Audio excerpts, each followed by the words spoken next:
Danas pripremam pijanog šarana, imao sam sreće i brzo sam ga ulovio.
U izrezan krompir, mrkvu i luk i bijeli luk dodajem ulje,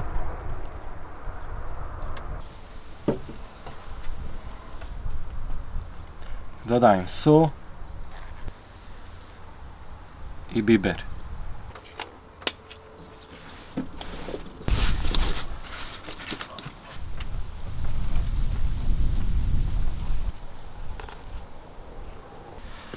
Dodajem šampinjone, ponovo promiješam.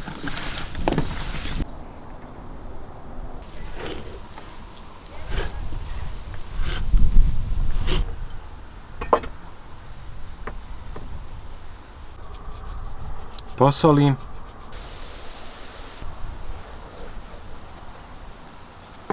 I pobiberim.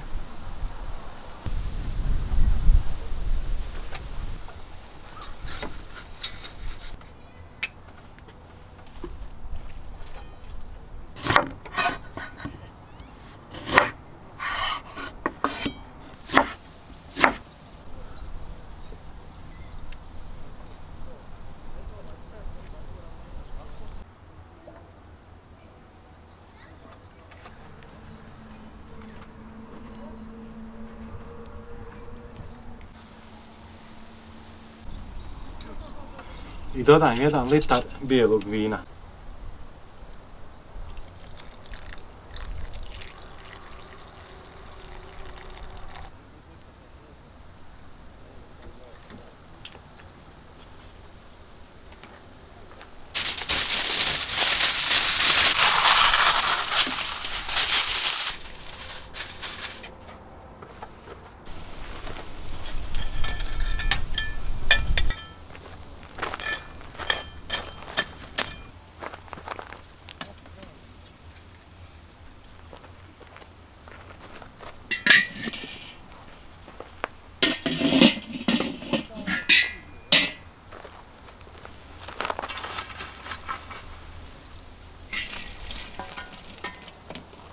Ovaj šaran je težak negdje oko 2 kg, tako da njegovo procijenjeno vrijeme pečenja je između 45 minuta i 1 sata.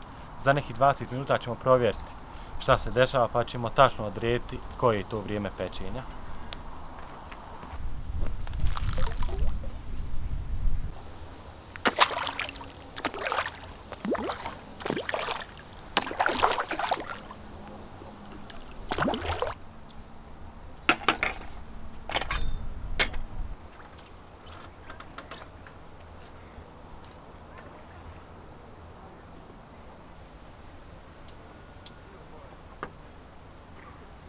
Prošlo je pola sata od kako sam ga stavio da se peče, pa pogledajmo zajedno kako izgleda.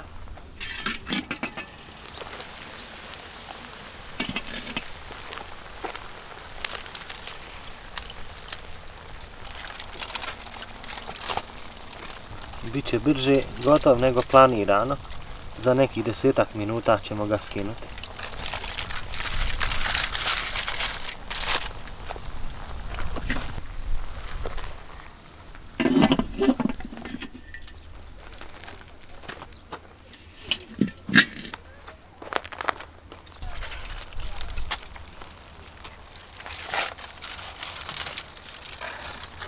pijani šaran je spreman.